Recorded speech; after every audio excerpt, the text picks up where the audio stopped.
할렐루야, 반갑습니다.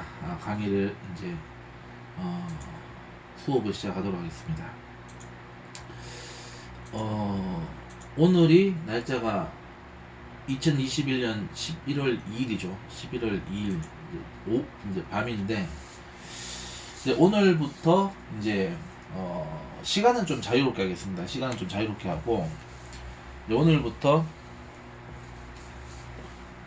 이 구약 신학에 대해서 우리가 좀 함께 공부를 해보도록 하겠습니다. 제가 이제 몇 번 강의를 이제 성경에 대해서, 이 성경 신학에 대해서 강의를 하겠다 이렇게 이제 하고, 성경 해석학을 이제 약속을 했었죠. 그래서 이제 진행을 하려고 했는데, 그래서 이제 구약부터 이제 신약까지 조금 이렇게 강의를 하려고 하거든요.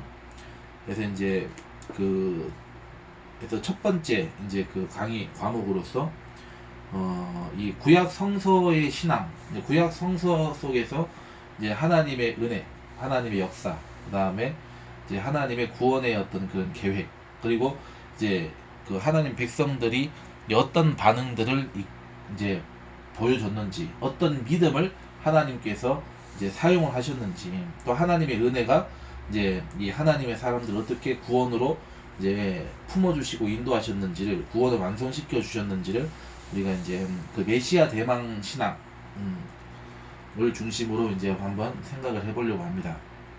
그래서 오늘 이제 우리가 이제 구약학, 이제 이 성경 신학 구약학 첫 번째 강의를 오늘부터 이제 여러분들과 함께 이렇게 시작을 하려고 합니다. 그래서 지금 이제 지금 녹화를 하고 있습니다.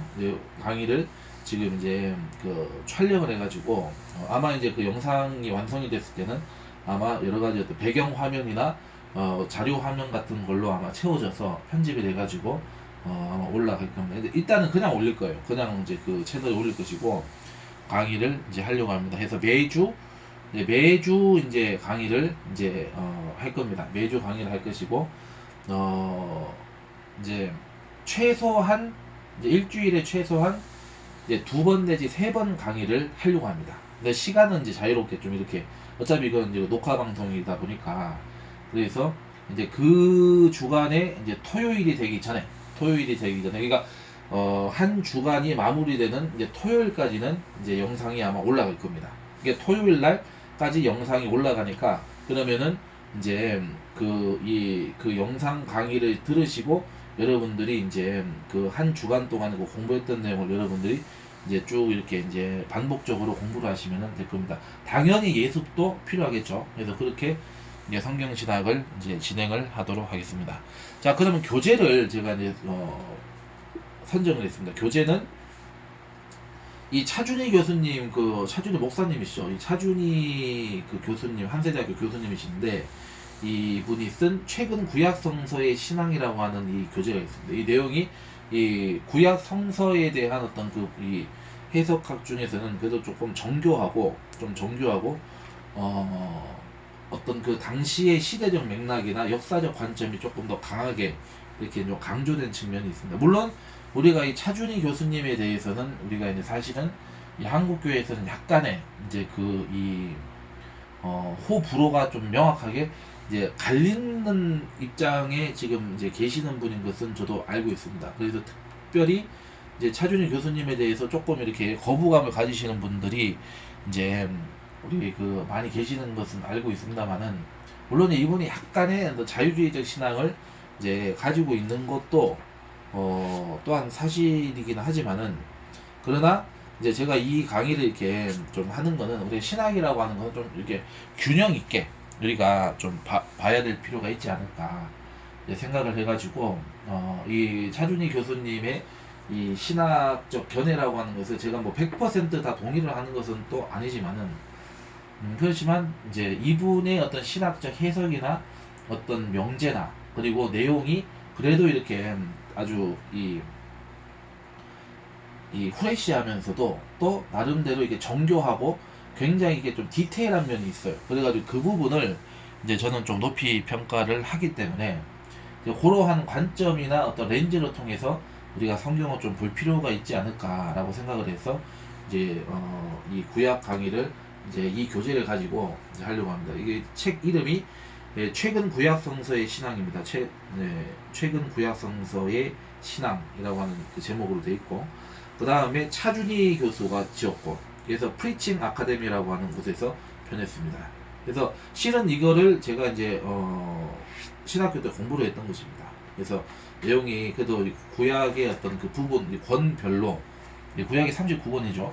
이 39권을 그래도 아주 명쾌하게 잘 요약을 하고 핵심을 딱 이게 주제와 핵심을 잘 추려내 가지고 이제 썼기 때문에 굉장히 좀 내용이 괜찮아 가지고 이거를 가지고 이제 강의를 조금 하려고 합니다. 그래서 이제 그 주간에 이제 그 영상을 이제 이렇게 강의를 했던 것을 다 찍어서 이제 뭐 2번 강의할 수도 있고 3번 강의할 수도 있고 이제 뭐 5번 강의할 수도 있을 겁니다. 그래서 자유스럽게 이건 이제 영상 강의다 보니까 이제 이렇게 하려고 하거든요. 그래서 이 강의를 해서 이제 그 주간의 강의들은 다 토요일 이제 그 전까지 다 올려서 이렇게 여러분들이 배울 수 있도록 제가 이렇게 하도록 하겠습니다. 자, 그래서 이제 이 강의, 이제 이 교재를 가지고 이제 강의를 좀 하려고 합니다.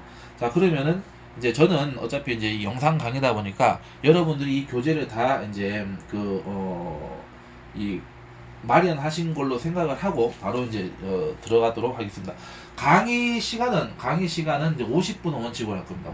50분 원칙으로 하되 뭐 조금 일찍 끝날 수도 있고 조금 더 오래 걸릴 수도 있고, 그래도 그렇게 이제 탄력적으로 운영을 하도록 하겠습니다. 뭐 실라버스 만들고 이런 거는 뭐 제가 나중에 다 이렇게 해서 뭐 여러분들에게 뭐 알려주는데, 그냥 뭐 편안하게 강의를 하는 거니까 여러분과 같이 이렇게 이제 교재를 강독한다고 이렇게 생각을 하시고 이렇게 진행을 해주시면은 이제 될 것입니다. 아시겠죠? 뭐 아주 이 프리한 어떤 그런 이 강의이기 때문에 너무 부담 갖지 마시고, 그래서 시간도 뭐 이렇게 자유롭게 여러분들 이렇게, 저도 뭐 이렇게 시간 할 수 있는 그 시간에 맞춰서 이렇게 자유스럽게 제가 할 거니까 이제 토요일 전에는 다 올려질 것이다. 그것만 여러분들이 이제 기억을 하시면 이제 되는 겁니다. 자, 교재를 한번 보겠습니다. 자, 교재는 이제 이렇게 생겼습니다. 이렇게 생겼고, 이제 겉표지를 걷어오시면은 이제 그 차준희 이 저자에 대해서 이제 양력하고 이제 학위 논문, 이제 박사학위 논문 같네요. 그 다음에 이제 이 저서, 역서 목록이 쭉 나와 있습니다. 이분이 이제 특별히 성경 신학, 특히 이제 이 구약 신학에 있어서는 사실 이분이 우리 지금 현재 이 시대에 있어서는 굉장히 알려져 있고 또 이 권위가 있는 분입니다. 예, 그렇기 때문에 이제 이 교재를 좀 이제 선택을 했습니다. 자, 그래서 쭉 넘겨서 6페이지 펴주시기 바랍니다. 6페이지. 저자 서문을 간략하게 좀 이렇게 이 교재를 어떻게 설명하는지를 조금 이제 다 읽을 필요는 없고, 그래서 우리가 이제 핵심적인 부분만 좀 이렇게 추려서 읽도록 하겠습니다. 이 책은 필자의 2번째 우리말 작품이었던 구약성서의 신앙의 내용 가운데 10개의 장만을 선택하여 전면적으로 개정하고 여기에 19개의 새로운 장으로 첨가한 것이다. 졸지한 구약성서의 신앙은 처음 출판한 이후 거의 매년 새로운 서를 출판할 정도로 많은 독자들에게 분에 넘치는 사랑을 받아왔다.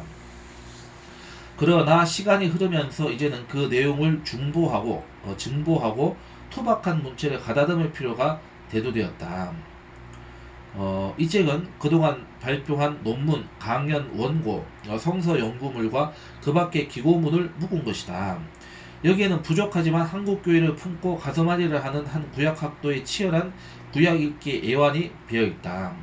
필자의 주된 관심은 구약에 나타난 하나님의 뜻과 이에 반응한 선배 신앙인들의 신앙을 오늘의 신앙인들에게 왜곡하지 않고 가감없이 전달하는 것이다. 이를 통하여 구약의 메시지가 오늘에 사는 현대인들에게도 여전히 유효하며 더 나아가 꼭 필요한 것임을 역설하고 있다.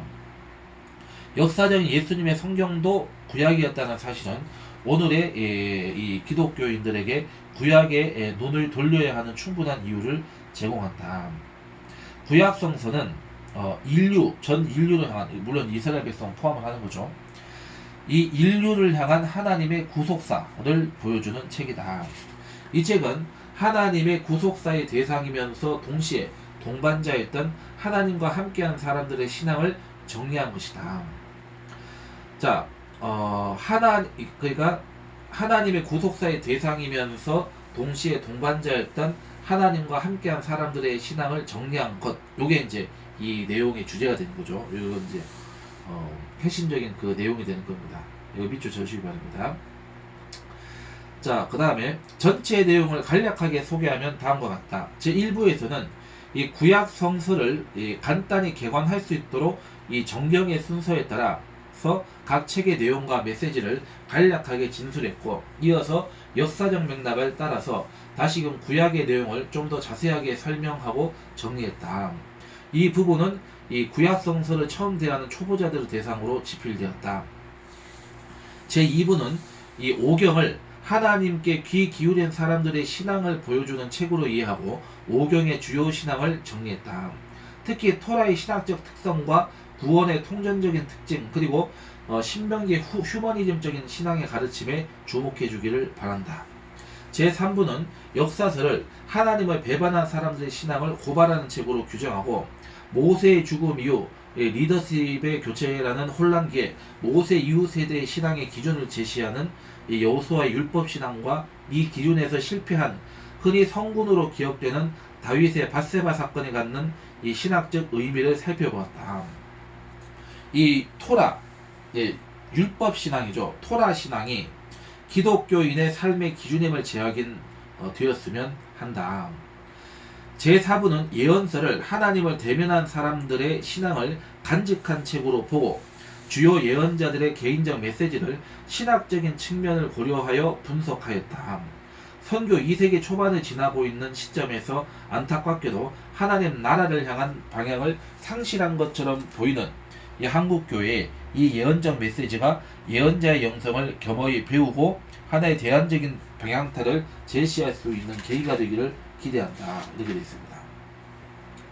그 다음에 제5부는 시가서를 하나님께 응답한 사람들의 신앙을 집약한 책으로 해석하고, 대표적인 책인 시편에 대하여 개론적인 이 내용들을 서술했고, 개신교 성서에서는 예언서의 자리에 위치하고 있으나 문학 형식상 시가서로 분류되는 예레미야, 에가의 신앙과 아가서의 한 부분을 분석하였다. 이게 이제 연결되어 있다고 이 사람은 이제 이 차준희 교수는 보고 있는 것입니다. 왜 그런지는 뭐 여기서 이제 5부에서 우리가 이제 만나게 되겠죠. 자, 기도와 찬양의 교과서인 시편을 통하여 하나님을 통한 이 사람들의 올바른 반응을 배우고, 아가서를 사랑하는 남자와 여자의 연가를 해석하므로 이 남녀 간의 사랑 나눔도 하나님의 창조 선물이라는 이 사실이, 다시 말해 사랑 나눔도 신앙적 반응이라는 것이 재인식되었으면 한다. 제6부는 지혜서를 하나님과 논쟁한 사람들의 신앙을 집대성한 책으로 분석하고, 욥기와 전도서 가운데 중요한 본문을 주석했다. 주로 인과응보의 원칙을 보여주는 전통적인 자문의 신앙에만 익숙한 사람들에게 이에 도전하며 전통적 지혜의 사각지대에 있지만, 이 또한 엄연한 하나님에 대한 또 하나의 깊은 신앙을 증언하고 있는 지혜 속의 지혜인 욥과 전도자 콜렛이라고 하죠. 콜렛의 신앙을 만나는 기회가 되기를 바란다. 이렇게 되어 있습니다. 자, 그 다음에 이제 내용들은 이제 인사 말씀 이런 거니까 그런 건 그냥 생각하겠습니다. 그래서 요렇게 이제 1부부터 6부까지 전체적으로 이렇게 이제 얘기를 하게 될 겁니다. 그래서 우리가 이제 많은 게 지금 이제 이 잘못된 신학을 이제 추구하는 사람들, 구약은 폐기가 돼야 된다. 구약은 이제 이제 해소되었다. 이렇게 얘기들을 하는데, 천만의 말씀, 만만의 콩떡이죠. 모든 복음의 근거는, 이 복음의 이 원리와 근거와 그 강령은 바로 구약입니다. 그래서 우리가 구약에서의 하나님의 말씀에 순종하지 않는 믿음은, 그것은 복음하고도 상관이 없게 되고, 결국은 그 복음에서 떨어져 나가게 되면은 결국 구원도 받지 못하는 굉장히 이거는 무서운 결과를 가져올 수 있다. 그래서 우리가 성경 해석이라고 하는 것은 여기 이제 이 저자도 설명하는 부분에서 이제 언급된 것처럼 통전적으로 봐야 된다. 그러니까 구약이 신약을 증거하고 신약이 구약을 증거하는 것. 이거를 우리가 잊으면 안 됩니다. 그래서 성경은 어떤 것도 절대로 우리가 가감해서는 안 된다. 다 우리가 여기에 균형을 맞춰야 되고, 우리가 어떤 의미에서 본다면 이 구약적인 어떤 하나님의 언약에 우리가 충족되는 그런 믿음이 되어야 된다는 거죠. 물론 우리가 공론의 행함을 통해서 구원을 받는 것은 아니다 할지라도, 그러나 우리 예수님께서 이루신 구원의 그 은혜라고 하는 것은 바로 하나님의 말씀에 순종하는 모범을 보여주셨다라고 하는 것. 그 말씀이라고 하는 것은 철저하게 구약의 말씀이기 때문에 우리가 구약이라고 하는 것을 절대로 우리가 이 하나님의 이 율법적 신앙이라고 하는 것을 벗어나게 되는 순간 우리는 결국은 이 구원에서 떨어질 수 있는 위험성이 그만큼 높아진다. 하나님과의 거리가 멀어질 수밖에 없다. 그렇기 때문에 이거는 정말 우리가 중요하게 이 구약에서의 하나님의 말씀을 생각을 하지 않으면 안 된다. 그렇기 때문에 구약을 제끼고 신약의 어떤 은혜만을 강조하는 것은 그 자체로 그건 이단이다, 이렇게 볼 수가 있는 거고, 그렇다고 해서 우리가 또 반대로 율법주의로 너무 이렇게 가는 것도 사실 위험한 겁니다.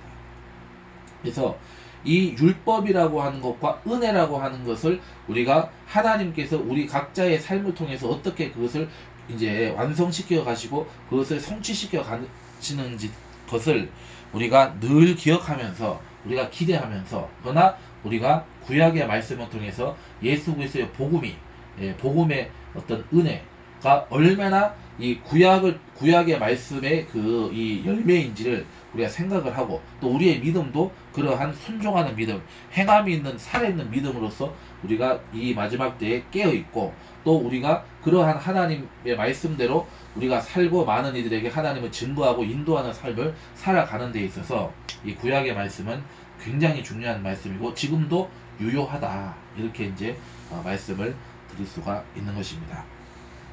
자, 그리고 한 가지 또 제가 여러분들에게 또 이제 양해의 말씀, 이제 양해의 뜻을 구해야 되는 게, 제가 제 연구소에서 제가 이거를 강의를 지금 이제 녹음하고 있거든요. 그렇기 때문에 이제 이게 제 연구실은 다른 곳에 있는 것이 아니라 집에 있습니다. 집에 있기 때문에 밖에는 지금 저희 이제 부모님들이 이제 생활을 하신단 말이에요. 그래서 그러다가 뭐 이렇게 말소리가 이제 그 말씀하시는 부분이 들릴 수도 있고, 또 TV 소리가 들릴 수도 있고, 뭐 이렇게 또 여러 가지 이제 주변에 소음들이 발생할 수 있다는 것은, 여러분들 뭐 발생하고 처음부터 다시 뭐 이게 강의를 시작하고 이게 녹화해서 놓는 거잖아요. 그래서 그런 거는 여러분들이 너그럽게, 크게 뭐 이렇게 소음이 발생하면 제가 이렇게 뭐 중단하고 이렇게 약간 끊고 이렇게 갈 수는 있지만은, 이거 어느 정도 이렇게 뭐 우리 모두가 너그럽게 이해할 수 있는 범위 안에서 발생하는 어떤 이 이제 환경상의 소음은 여러분들이 조금 너그럽게 이해를 해주시고, 뭐 강의에 뭐 방해가 되지 않는 부분은 그냥 그대로 그냥 이 강의를 진행을 하겠다라고 하는 점을 여러분들에게 말씀을 드립니다. 그리고 이제 가끔씩은 아마 이제 교회에서도 이제 그 강의를 진행을 할 수 있기 때문에, 이제 그런 거는 여러분들이 잘 이렇게 좀 이제 너그럽게 생각을 해주시고, 그래서 이렇게 우리 호원교회 이제 성전에서도 가끔씩 이제 강의를 진행을 하려고 하기 때문에 여러분 그걸 좀 이렇게 생각을 해주시기 바랍니다. 자, 그 다음에 가장 중요한 건 여러분들이 이 교재를 사셔야 됩니다. 교재를 어쨌든 이제 구입을 하셔가지고 이제 가야 되거든요. 그래서 이제 이거 좀 생각을 해주시면 되겠고. 자, 그래서 이제 목차를 보겠습니다. 10페이지, 11페이지 목차로 가겠습니다. 그래서 일단은 부로 이제 크게 지금 이제 부로 나눴습니다. 그래서 1부, 2부, 그래서 6부로 나누고, 그래서 그 1부에 해당되는 이제 그 소단원이 이제 장으로 구성이 되어 있습니다. 장으로. 그래서 제1장, 2장, 그 다음에 2부 1장, 2장 이렇게 이제 되는 것 같아요.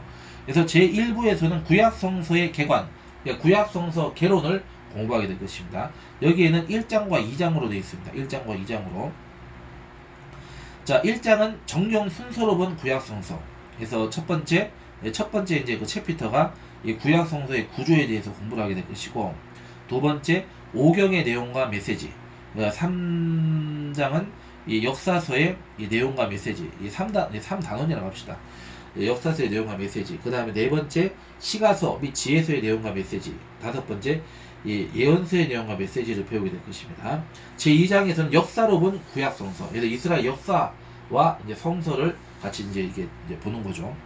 그래서 첫 번째는 원역사, 두 번째는 족장시대, 세 번째 출애굽시대, 네 번째 사사시대, 다섯 번째 통일왕국시대. 그러니까 사울, 다윗, 그 다음에 솔로몬, 요 시대죠. 40년 해서 437, 120년 거치는 거죠. 그 다음에 여섯 번째 분열왕국시대, 그 다음에 포로기, 전과 후, 이렇게 나누게 될 것이고, 제2부에서는 이제 모세오경으로 이제 들어가게 될 것입니다. 모세오경. 그래서 하나님께 귀 기울이는 사람들의 신앙이라는 이렇게 그 부제가 붙어 있죠. 제1장은 토라의 신학적 이해를 보겠습니다. 제1장 토라의 신학적 이해. 자, 여기서부터는 그냥 쭉쭉쭉 그냥 이 장만 밝히겠습니다. 어차피 다 우리가 공부를 할 거니까. 그다음 제2장 환경 보존과 기독교의 구원에 대해서 공부를 할 겁니다. 제3장은 가족과 제외하는 요셉. 이 요셉이 이 구약의 역사, 어떤 의미를 차지하는지를 조금 이제 강조를 하고 있습니다. 제4장은 구약의 희년, 그 의미와 현대적인 적용을 이제 하게 되는 것입니다. 제5장은 앞서 행하신 하나님을 따라서 신명기 신학을 이제 5장과 6장에서는 하게 될 건데, 6장에서는 이 나그네와 고아와 과부를 남겨두라. 이웃 사랑, 이웃의 섬김이 우리의 신앙의 이제 이 열매가 되어야 된다. 이 얘기를 하는 거죠. 자, 넘어가겠습니다. 제3부에서는 역사서를 공부하게 될 겁니다. 하나님을 배반한 사람들의 신앙. 이거는 반복되는 거 여러분 아시죠? 그래서 이제 첫 번째 제1장에서는 율법 신앙을 공부할 것이고, 제2장에는 이 다윗과 다윗과 밧세바 사건에서 신학적으로 이제 이제 구원사적으로 이제 어떤 의미가 있는지를 이제 또 다루게 될 것이고, 제4부에서는 이제 예언서를 공부해야 될 겁니다. 하나님을 대변한 사람들의 신앙, 이제 선지자의 삶을 얘기하는 것 같아요. 제1장 포로기 이전 문서 예언자들의 미래 선포를 어떻게 이해했는지를 공부하게 될 것이고, 제2장에서는 하나님의 사랑과 인간의 사랑 어떻게 나눠지는지 보도록 할 것이고, 제3장 호세아의 삶으로 구현되는 하나님의 그 예언의 메시지가 이제 강조가 되는 거죠. 제4장은 이 성결한 사람, 성결인인 이사야라고 하는 예언자, 그의 삶을 통해서 하나님의 이제 그 예언이, 언약이 어떻게 성취가 되는지를 이제 보게 되는 것입니다. 그다음 제5장 임마누엘 예언, 이게 이제 이 임마누엘 예수님을 얘기하죠. 이 메시아에 대한 분명한 선포가 나오고 있다 이 얘기죠. 그 다음에 제6장 예레미야의 소명에 대해서 공부하게 될 것이고, 그 다음에 7장에서는 예레미야 성전에서의 설교의 내용이 무엇인지, 어떤 이제 메시지가 선포가 되었는지를 보게 될 것입니다. 그 다음에 제8장은 선한 말을 성취할 날이 이르리라. 이제 이 예레미야의 이 예언 신학의 이제 핵심적 메시지가 나오게 될 것입니다. 자, 그 다음에 제9장 신천지 개벽이 발생해도 결국 우리가 주님 앞에 예수님, 그 주님과 연합하는 삶이 아니고서는 이제 살아갈 수가 없다 이 얘기를 하는 거죠. 그러니까 이 땅에서의 어떤 절망, 그 다음에 하나님 말씀의 희망, 이거를 이제 비교해서 전개를 한 것 같습니다. 제10장 하나님이 기뻐하시는 금식이 무엇인지, 그러니까 우리의 삶이 어떻게 돼야 되는지를 이제 강조를 하고 있습니다. 그 다음에 제11장은 정의의 하나님이 어디 계시냐, 이제 말라기서를 중심으로 얘기를 하는 것 같아요. 자, 그 다음에 제5부는 시가서로 배우게 되는 시가서. 제1장 시편의 신학적 메시지가 무엇인지, 제2장 탄식자의 감사, 예레미야가를 이제 시가서로 이제 분류를 하고 있습니다. 제3장 임은 나의 것, 나는 임의 것. 그러니까 하나님과 내가 결국은 연합된 이제 생명, 이 몸이 돼야 된다, 이 생명이 돼야 된다, 이 얘기를 설명하고 있는 것입니다. 야가서를 얘기하는 거죠. 제6부에서는 이제 지혜서를 공부하게 될 겁니다. 하나님과 논쟁한 사람들 그 신앙이 무엇인지를 보게 될 거죠. 1장에서는 욥기의 고난 신학에 대한 이해를 공부하게 될 것이고, 제2장은 무죄한 인간이 얼마나 하나님 앞에 하나님을 모르는지를 이제 고발하게 되는 것이죠. 제3장은 불평이 변화시키는 게 아니라 내 삶이 변화가 되는 것이 중요하다 이 얘기죠. 제4장은 전도서 1장의 신학적 읽기, 제5장에서는 이제 전도서 5장에서의 어떤 이 강조되는 메시지가 있는 것, 이제 주석과 메시지를 중심으로 보게 될 것입니다. 그래서 이런 내용을 가지고 우리가 공부를 하게 될 겁니다. 그래서 우리가 이제 이제 강의가 이제 이렇게 딱 챕터별로 이렇게 강의를 하면 좋겠는데, 근데 이 내용이 여러분 다 보시면 아시겠지만은 사실은 내용이 굉장히 이 분량이 방대합니다. 그래서 이제 시간이 허용되는 대로 시간이 가는 대로 이제 진행되는 대로 이렇게 아마 진도가 나갈 것 같습니다. 그래서 이제 그 부분을 여러분들 조금 이제 너그럽게 이해를 해주시고, 그래서 이제 진도가 조금 이제 늦게 가더라도 여러분 너그럽게 이해를 해주시기를 부탁을 드리겠습니다. 아시겠죠? 자, 그럼 바로 이제 들어가 있습니다. 자, 제1부 구약성서의 개관, 제1장 정경 순서로 본 구약성서 보겠습니다. 20페이지, 21페이지를 펴주시기 바랍니다. 뭐 제 강의는 여러분 뭐 들어보시는 분들은 다 아시겠지만, 저는 이제 교재를 읽고 이제 설명할 부분을 설명하고, 여러분들 이해하시는 분들은 이제 부분은 그냥 제가 넘어가는 식으로 강독식으로 강의하는 거 여러분 아시죠? 그래서 이번에도 이렇게 이제 강의를 좀 진행을 했으면 좋겠습니다. 쭉 이렇게 읽으면서 이제 설명을 드리겠습니다. 자, 먼저 구약성서 구조를 이제 보도록 하겠습니다. 첫 번째 구약성서 구조.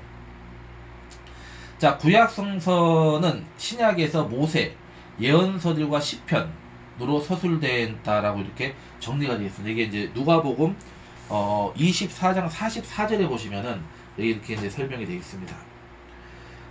이러한 이해는 구약의 구조를 반영을 하고 있다, 이렇게 설명하고 있습니다. 그래서 히브리어 구약성서는 율법서, 토라라고 하죠. 토라. 그다음 예언서는 이제 느빔이라고 되어 있습니다.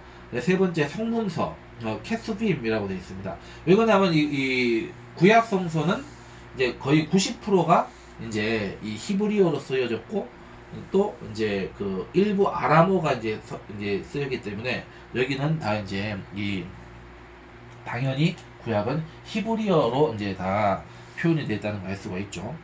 자, 다 알고 있는 내용이죠. 그냥 이거는 쭉 그냥 보겠습니다. 자, 히브리어 구약성서는 율법은 당연히 이제 이 창세기, 출애굽기, 레위기, 민수기, 신명기 5권 있죠. 예언서는 이 전기 예언서, 후기 예언서로 나눠지고 있다. 그래서 이제 이 전기 예언서라고 하는 것은, 여기서 이제 수라고 하는 것은 이제 뭘 얘기하는 거겠어요? 여호수아를 얘기하는 거예요. 여호수아서. 자, 그 다음 여호수아, 사사기, 사무엘 상하, 열왕기 상하, 이게 이제 전기 예언서라고 이렇게 보고 있습니다. 그렇기 때문에 여기는 이제 뭐가 빠져 있습니까? 우리가 이제 구약을 5가지로 분류하죠. 그 율법서, 그 다음에 여기는 빠지는 뭐가 있어요? 역사서가 나와 있죠. 그 역사서, 예언서, 그죠? 예언서, 그 다음에 시가서, 그죠? 시가서, 그 다음에 지혜서, 이렇게 보통 나누게 되는데, 이 이제 차준희 교수 같은 경우에는 이 역사와 예언을 이 사람은 합쳐버렸습니다. 그래서 역사서가 나오지 않고, 그러니까 이 구약 성서에서는 그러니까 역사하고 예언이라고 하는 것이 그러니까 역사와 예언과 계시는 하나라고 보는 믿음이 이 구약 성서, 구약의 이스라엘 역사에는 있었다라고 하는 거죠. 그렇기 때문에 이제 거기에 따라서 이제 이 양반은 지금 이제 쉽게 얘기해서 역사서라고 하는 것은 별도의 장르를 지금 이 사람은 이제 인정을 하지 않고 예언서에 합쳐버린 겁니다. 그래서 이 역사서로 해당되는 여호수아, 사사기, 사무엘 상하, 역대 상하를 전기 예언서 이렇게 얘기합니다. 전기 예언서. 그러면 뭐가 전기고 뭐가 후기인지는 우리가 좀 생각을 해봐야 되겠죠. 자, 이 전기 후기는 그럼 뭘 근거로 나눴을까요? 여러분 질문 한번 봅시다. 이 뭐의 전이고 뭐의 후인지를 한번 생각을 해보세요. 뭐의 기준으로 나왔을까요?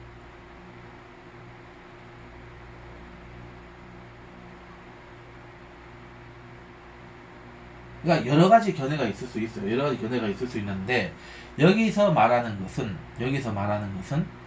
쉽게 얘기해서 포로기 이전이냐 이후냐 이렇게 볼 수 있죠. 포로기 이전이냐 이후냐, 아니면은 예를 들어서 이제 그 남부 왕국 분열 이전이냐 이후냐, 이렇게 기준할 수 있겠죠.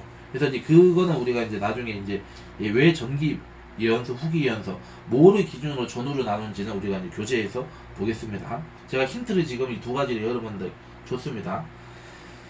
자, 그 다음에 이제 후기 예언서가 이제 우리가 이제 알고 있는 예언서죠. 대예언서가 이제 이사야서, 에레미야, 그 다음에 에스겔 이렇게 3권이고, 그 다음에 소예언서는 이제 우리가 알고 있죠. 이제 12권 이제 소예언서가 포함이 되고, 자, 성문서, 케투빔이라고, 케투빔 이거는 이제 이 시가서와 지혜서를 합친 겁니다. 지금 케투빔이라고 해서 이제 시편, 욥기, 잠언, 룻기죠. 그 다음에 아가서, 전도서, 여기 에레미야가 여기 지금 들어가죠. 그 다음에 이 애가 뭔지를 모르겠네. 에스더스죠. 그 다음에 다니엘, 스가랴, 느헤미야, 역대상하 이렇게 이제 케투빔으로 들어가고, 그러니까 이게 지금 예언서에 들어가는 경우도 있고 또 시가서로 이제 성문서로 들어가는 경우가 있다. 그러면은 그 내용이 예언에 관한 말씀이라 하더라도 그게 이제 표현 방식은 이제 문학적으로 시가적으로 이렇게 이제 표현이 되었다, 이렇게 보시면 되겠습니다. 그래서 이 성문서로 이제 보면은 이제 13권으로 되어 있다, 이렇게 되어 있죠. 자, 이게 지금 이제 이 성경에서 이 누가복음 24장 44절에 근거해서 이스라엘 백성들의 이제 그 구분법이고, 이제 우리가 제가 아까 전에 말씀드렸던 5개, 그러니까 율법서, 역사서, 예언서, 시가서, 지혜서, 이거는 이제 이 그리스어 번역본인 70인역의 순서 배열을 따르고 있다. 여기는 네 구분으로 보고 있는데, 네 구분으로. 그래서 이제 따라서 개신교의 구약성서는 다음과 같이 네 구분의 원칙을 따라서 배열하고 구분하고 있다. 여기서는 지금 쉽게 얘기해서 시가서하고 지혜서를 이제 합쳐가지고 네 가지로 보고 있네요. 그래서 같은 겁니다. 사실 이건 다른 거 아니고 같은 겁니다. 그래서 여기서 이제 지금 우리 지금 현대 우리 기독교에서는, 개신교에서는 이제 오경, 이제 창출내민신, 이게 율법서, 역사서, 그러니까 여호수아, 사사기, 룻기, 사무엘상하, 열왕기상하, 역대상하, 그 다음에 에스라, 느헤미야, 그 다음에 에스더, 예전에 에스더를 얘기합니다. 12권이고, 그 다음에 시가서, 지혜서는 욥기, 시편, 잠언, 전도서, 아가서 이렇게 나오고, 예언서는 이제 우리가 나머지 예언서를 다 얘기하고 있는 것이죠. 어쨌든 이렇게 이제 두 가지로 이제 이 구조를 나누고 있다, 이렇게 보시면은 되겠습니다. 아시겠죠? 자, 그래서 이제 이 오경과 역사서는 이스라엘을 위한 하나님의 구원 행위, 하나님의 액트, 하나님의 이제 이 주권과 통치하심을 나타내고 있다, 이제 보여주고 있다, 이렇게 보고 있습니다. 그 다음에 예언서는 이스라엘을 위한 하나님의 말씀을 보여준다. 이건 워드, 하나님의 이제 말씀이죠. 메시지가 되는 거죠. 자, 이 두 가지는 위로부터 아래로 이제 향하고 있다. 이에 반해 시가서는 인간의 입장에서 하나님께 올리는 거죠. 그래서 이제 탄원과 감사가 나와 있는 거죠. 그죠? 시가서는 이제 하나님의 행위와 말씀에 대한 이 이스라엘 백성들의 응답을 말한다. 그러니까 리스폰스를 얘기한다, 얘기죠. 즉 시가서는 위로부터 오는 계시에 대한 아래로부터 보는 응답을 얘기한다. 이를 도식화하면 다음과 같다. 이 표는 여러분들 이제 교재로 요약을 했으니까 보시면 되겠고, 자, 넘어가겠습니다. 따라서 구약성서의 중심축은 하나가 아니고 두 개다. 그러니까 하나는 하나님의 계시, 레버레이션이고, 또 다른 하나 인간의 신앙 고백적 반응, 응답이 되는 거죠. 그러니까 이 구약에서는 하나님의 응답의 측면보다는 인간의 반응을 통해서 하나님의 응답이 나타나고 있다라고 하는 이 놀라운, 아주 이 신비한 이 도식이 지금 있다는 것을 이 사람은 지금 끄집어내고 있는 거예요. 이걸 지금 이제 강조하고 있는 것이다, 이렇게 보시면 되는 거죠. 우리가 보통 어떤 하나님의 말씀에 순종하고 하나님의 응답이 내린다, 이렇게 이제 해서 위로부터 아래를 향하는 응답을 이제 강조할 수가 있는데, 여기서는 이 차준일 교수는 구약성서에서는 그 응답도 있지만은, 그 응답도 사실은 강조되지만은, 동시에 우리 인간들의 순종을 하냐 순종을 하지 않느냐가 바로 하나님의 응답이다, 이거예요. 그러니까 여기에는 사실은 뭐가 지금 여기에는 이제 지금 전제로 깔리는 겁니다. 지금 이스라엘 백성들이 약속으로 인해서 성민이 됐다, 택함 받은 자의 그러한 책임이라고 하는 것이 바로 하나님의 응답으로 나타난다라고 하는 이 차준희 교수의 이제 신학적인 태제가 여기서 발견되고 있는 것이다. 이렇게 보시면 되는 것입니다. 아시겠죠? 자, 그래서 인간의 신학 고맹적인 이 응답, 리스폰스를 강조하는 것이다. 구약 성서는 하나님이 누구인지를 보여주는 책인데 그 하나님은 이스라엘과의 관계를 통해서 자신을 계시하신다. 구약 성서는 계시의 책일 뿐만 아니라 삶의 이 높낮이를 모두 드러내어 보여주는 인생의 고울로서 절망 속에 빠져버리는 사람들에게 하나님에 의하여 삶의 방향성을 올바로 잡도록 도움을 주는 책이기도 하다. 이렇게 정리하고 있습니다. 자, 그럼 오경의 내용과 메시지를 한번 보도록 하겠습니다. 오경의 내용과 메시지. 예, 반가로 1번 첫 번째죠. 자, 창세기의 내용과 메시지입니다. 자, 보겠습니다. 창세기는 인류의 원역사 부분과 아브라함의 가족사 부분으로 구성되어 있다. 이 원역사는 이제 창세기 1장부터 11장에 걸쳐서 이제 집필이 되어 있고, 이 아브라함의 가족사는 12장부터 50장까지 이렇게 되어 있죠. 그래서 원역사 부분은 천지창조가 1장, 인간의 창조 2장, 타락이 3장, 형제살인이 4장, 대홍수가 6장에서 9장, 그리고 바벨탑 사건 11장으로 엮여져 있으며, 가족사 부분은 아브라함이 12장부터 25장, 이삭이 26장, 야곱이 27장에서 36장, 그리고 요셉이 37장에서 50장에 걸쳐서 이제 이렇게 이제 구성되어 있다, 이렇게 설명을 할 수 있죠. 요약을 하는 겁니다. 창세기는 실패한 인간을 끝까지 버리지 않으시는 하나님의 사랑과 복을 약속해 주시는 하나님, 특히 이제 그 아브라함에게 주시는 이 12장, 창세기 12장 1절로 3절의 말씀이죠. 을 보여준다. 한마디로 창세기는 약속신앙을 보여준다고 할 수 있다. 이렇게 정리를 하고 있습니다. 약속신앙. 그 약속은 결국, 그 약속의 대상은 누굽니까? 그 약속을 이루시는 분이 누굽니까? 바로 이제 메시아 예수님이시죠. 그러니까 메시아가 왜 구원을 하셔야 되는지를 이제 보여주는 게 이 창세기입니다. 창세기. 그러니까 이 창세기가 다루고 있는 그 인류의 역사라고 하는 건 어마어마한 역사다, 사실은. 엄청난 역사가 여기에 담겨 있다는 것을 우리가 알 수가 있는 거죠. 자, 그 다음에 두 번째 출애굽기입니다. 출애굽기. 자, 출애굽기는 모세의 출생과 소명으로 시작하여서 이집트에 내린 10가지 재앙, 그 이후 홍해를 건넌 이야기, 시내산에서 율법을 받은 이야기, 성막과 제사에 대한 규례의 지시와 이에 따른 건립, 그리고 금송아지 사건에 관한 이야기들로 구성되어 있다. 출애굽기는 이집트의 억압에서 고통받는 사람들을 구원하시는 하나님을 보여준다. 출애굽기는 모든 죄의 종로로 내서 해방시키시는 하나님을 강조한다. 출애굽기가 보여주는 신앙은 인간을 부자유케 하는 모든 억압으로부터 해방시켜 주시는 구원의 신앙이다. 이렇게 구원, 그리고 이거는 결국은 예수님의 재림, 이 종말과 재림 신앙하고도 이게 연결되어 있다는 것을 우리가 알 수가 있는 거죠. 자, 그 다음에 세 번째 레위기입니다. 레위기. 레위기는 이스라엘의 종교 의식에 관한 규정으로 인간이 하나님께 접근하는 방법을 가르쳐준다. 레위기는 크게 보면 제사법 1장부터 17장이죠. 그 다음에 윤리도덕법 18장에서 27장으로 나눌 수 있다. 제사법은 하나님께 나아가는 길을 제시한다. 밑줄 쳐야겠죠.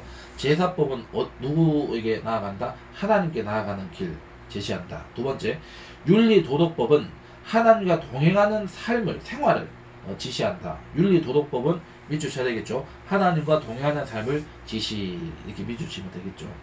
그래서 하나님과 함께 살기로 작정한 자들로 하여금 하나님과 더불어 살도록 보호하기 위한 이 장치가 바로 이 레위기의 법 규정들이다. 이렇게 보시면 되는 겁니다. 자, 제가 너무 빨리 진행하죠. 좀 천천히 저도 지금 마음이 급하니까 말이 지금 엉키고 있는데 조금 천천히 이렇게 이제 좀 시험시험 하면서 좀 강의를 진행하도록 하겠습니다. 이게 사실 이게 언택트로 강의를 하는 건데도 이게 분량이 너무 많으니까 사람이 이제 저부터 좀 마음이 조금 마음이 좀 조급해지는데 천천히 좀 쉬었다 가겠습니다. 예. 숨 좀 돌립시다. 예. 자, 그 다음에 네 번째가 민수기죠. 민수기. 민수기 1장에서 9장은 이 이스라엘이 시내산에서 율법을 받는 이 사건이라고 하는 이 큰 틀 안에 있다. 여기에는 모세와 아론이 20세 이상 되는 모든 남자들의 수를 조사하고 이 백성들에게 다양한 율법과 이 규례를 전달한 일이 기록되어 있다. 민수기 10장에서 21장은 시내산에서 모압까지 이르는 과정을 그려주고 있다. 이스라엘의 광야 공동체는 그들의 신앙이 부족하여 40년간 광야에서 방랑하지 않으면 안 되었다. 민수기의 히브리어 책 이름은 베미드바르 이렇게 되어 있습니다. 이 말은 광야에서라는 뜻이다. 민수기는 인생의 광야에서 읽는 책이다. 광야는 시련과 고통의 자리요 불평과 원망을 불러일으키는 곳이다. 그러나 광야의 부족과 결핍을 이기지 못하는 자는 약속의 땅에 들어갈 자격이 없다. 민수기는 이 사람들이 반드시 이 거쳐야만 하는 광야의 신앙을 보인다. 그러니까 십자가가 분명히 있고 광야가 분명히 있다. 그거는 피할 수 없다. 그 삶을 통해서 우리가 하나님 앞에 온전히 쓰임받는 자로 세워질 수가 있다. 이렇게 이제 보시면 되는 겁니다. 자, 그 다음에 이제 신명기입니다. 신명기의 내용과 메시지를 보겠습니다.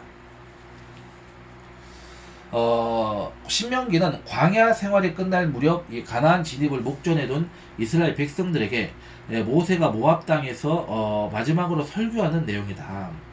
모세는 지난 역사를 회고하고 백성들에게 권고한다. 신명기 5장에서 26장은 모두 모세의 설교를 보여주는데 이 부분은 둘로 나뉜다. 첫 번째 부분은 이 5장에서 11장입니다. 자, 십계명과 하나님과 맺은 언약의 말씀들이 어떻게 그 백성의 삶에 적용되는지를 설명을 한다. 그 다음에 두 번째 부분은 12장에서 26장인데 가나안 땅에서 지켜야 할 율법과 규례와 법도를 설명을 한다.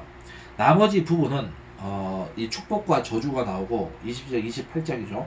그 다음에 31장에서 34장까지는 모세의 축복, 마지막 설교가 기록이 되어 있는 거죠.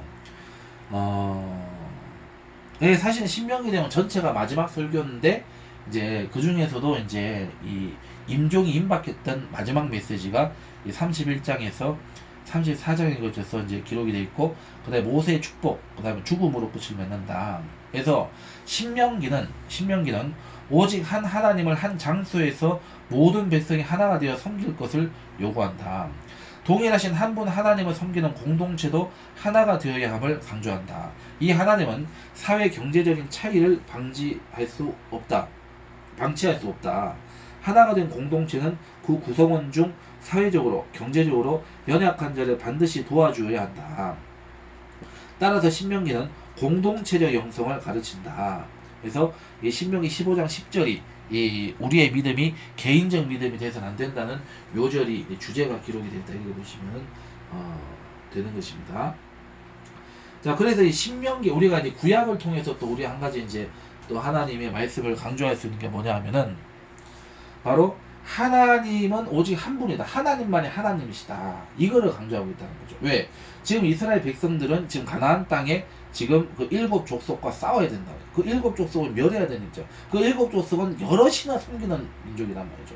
그럼 각각의 섬기는 신이 바로 그 민족의 종교이고 이념이고 이게 이제 정체성이란 말이죠.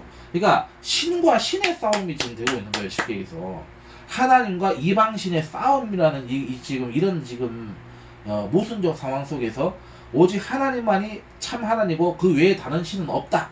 이거는 또한 다신교에 대한 이제 분명한 거부를 선포하고 있는 것이죠. 그리고 이것은 사실은 우리가 예언적으로 보면은, 계시적으로 보면은 이 영지주의와 같은 이런 이단적 사상을 하나님이 미리 지금 이스라엘 백성들의 역사를 통해서 그것을 지금 이렇게 배격하게 지금 방지하는, 그것을 미리 분별하게 하는 그런 예언적 역할도 지금 하고 있다는 것을 우리가 봐야 되는 것입니다. 아시겠죠? 그래서 우리가 구약이라고 하는 것은 여러분들이 공부를 하시면 아시겠습니다만은 바로 예수님의 사역과 예수님의 복음이 그 핵심적인 구체적인 내용이 이 구약을 통해서 지금 선포되어지고 있다는 것을 여러분 이제 기억을 하셔야 됩니다. 그래서 그리스도, 예수님, 예수 그리스도로서 이 구약을 해석을 해야 된다. 이거를 여러분 보셔야 되는 겁니다. 그러면 신약 27권은 뭐냐? 우리가 신약도 앞으로 공부하게 될 건데, 자, 신약의 27권은 그러면 그 예수님의 말씀이 구약에서 어떠한 말씀에서 그것이 성취가 된 것인지를 보여주는 책이다. 이렇게 보시면 되는 거예요. 무슨 말인지 아시겠죠? 자, 그 다음에 이제 25페이지로 넘어가겠습니다. 25페이지. 자, 이제 세 번째, 역사서의 내용과 메시지를 보도록 하겠습니다. 역사서는 여호수아서, 사사기, 룻기, 사무엘, 그 다음에 열왕기, 역대기, 에스라, 느헤미야, 에스더 이렇게 돼 있죠. 자, 그러면은 이제 반가로 1번 여호수아서의 내용과 메시지를 읽어보겠습니다. 여호수아서는 모세의 죽음으로 그의 후계자로서 여호수아가 임명되는 이야기를 시작으로 가나안 땅을 정복하고 그 토지를 분배하고 그리고 여호수아의 고별사로 끝난다. 여호수아의 죽음으로 끝나는 거죠. 자, 이 책은 이스라엘의 가나안 정착은 군사적인 업적이 아니라 순전히 하나님이 하신 일로서 하나님은 약속을 지키는 분임을 보여준다. 그러니까 그 백성을 지키고 인도하고 그리고 그보다도 구원하는 모든 것은 사람이 하는 것이 아무것도 없다. 절대적으로 하나님의 능력이다라고 하는 사실을 여러분 강조하고 있는 것입니다. 이거를 여러분 꼭 이제 기억을 하셔야 되는 겁니다. 자, 그 다음에 두 번째 사사기입니다. 사사기. 사사기는 여호수아로부터 사무엘 직전까지의 역사를 기록하고 있다. 이 책은 사사시대의 일반적인 특성, 사사시대가 기본적으로 어떤 시대인지를 보여주고 있죠. 그 다음에 사사들의 활동, 사사들의 사역을 보여주고 있는 것입니다. 그리고 왕이 없던 시대의 이완 상태를 설명하고 있다. 그러니까 이제 자기 소견에 오른 대로 이제 하나님을 떠난 백성들을 지금 이제 보여주고 있는 것이죠. 자, 이 책은 이스라엘의 배반, 적에 대한 심판, 하나님의 구원 요청, 사사를 통한 하나님의 구원, 새로운 타락이라는 반복되는 이 이스라엘 역사의 구조를 보여주고 있다. 근데 이 역사는 사실은 이스라엘만의 역사가 아니고 전 인류의 반복되는 역사의 어떤 패턴이기도 하다는 것을 우리가 이제 봐야 되는 것이죠. 그 다음에 룻기, 이 룻기서가 굉장히 중요합니다. 룻기의 내용과 메시지를 보겠습니다. 이 룻기는 이 룻이라는 모압 여인의 생애를 아름답게 기록한 책으로 구약 성서에서는 독특하게 이방 여인의 삶을 묘사하고 있다. 룻기는 하나님은 인간의 자기 결단, 계획과 행동 안에서 그러한 것들을 통해서 보이지 않게 인간을 인도하고 계심을 보여주고 있다. 이렇게 보시면 되겠습니다. 그 다음 네 번째입니다. 사무엘 상하의 내용과 메시지. 사무엘 상하는 이 사무엘의 전기 1장에서 7장이죠. 그 다음에 사무엘과 사울의 관계, 그 다음에 사울과 다윗의 관계, 그리고 사울왕의 최후가 기록되어 있다. 사무엘 하는 다윗의 유다 통치, 그 다음에 다윗의 통일 왕국의 완성에 관한 역사를 기록하고 있다. 사무엘서는 하나님께 대한 신실함은 이 성공을 가져다 주지만은 불순종은 재난, 파멸, 멸망을 가져온다, 초래한다는 사실을 보여준다. 그 다음에 다섯 번째 열왕기 상하입니다. 열왕기 상하. 자, 열왕기는 다윗 이후 솔로몬 왕의 즉위와 그의 행적, 남북 왕조의 분열과 그 이후 북왕국의 역사와 멸망, 그리고 남왕국의 역사와 멸망으로 구성되어 있다. 열왕기는 남북 왕조의 멸망은 이스라엘과 유다 백성 전체와 그와 대표인 왕들이 하나님께 불순종하였기 때문에 하나님으로부터 심판으로 이제 자초된 것임을 보여주고 있고, 여호야긴 왕의 주권, 복권 이야기, 그 다음에 하나님의 역사는 대참사를 넘어서도 계속된다는 것을 암시해 준다. 이게 설명을, 희망의 신앙을 이제 주제로 삼고 있다. 이렇게 보시면 되겠습니다. 자, 그 다음에 여섯 번째, 역대기 상하, 역대기 상하의 내용과 메시지를 보여주고 있습니다. 역대기는 다윗 이전의 이스라엘 계보와 다윗 왕국의 역사와 성전 건축 준비, 그 다음에 솔로몬의 성전 건축과 영화, 그리고 유다 왕국의 역사와 종말을 기록하고 있다. 역대기는 진정한 이스라엘이란 예배 공동체로서의 특성을 유지하고 보존해야 함을 강조한다. 이렇게 되어 있죠. 그 다음에 에스라, 느헤미서의 내용입니다.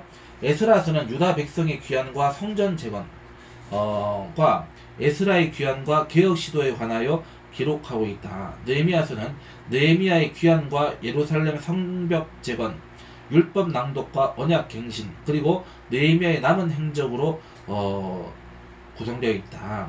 이 두 권의 책은 이스라엘의 하나님은 온 누리의 역사를 움직여 가시는 분으로서 이방 임금들의 마음을 움직여 하나님의 백성의 일을 이루는 분이심을 보여준다. 이렇게 되어 있습니다. 그 다음에 에스더서죠.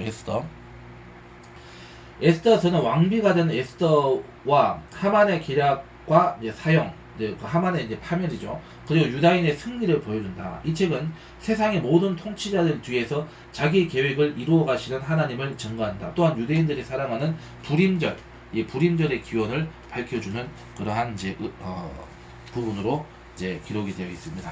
그래서 이제 시간이 다 됐기 때문에 여기까지 첫 번째 강의를 진행을 하도록 하겠습니다. 자, 그러면 다음 시간에 우리가 또 이제 우리가 기쁜 마음으로 여러분들을 다시 뵙도록 하겠습니다. 감사합니다.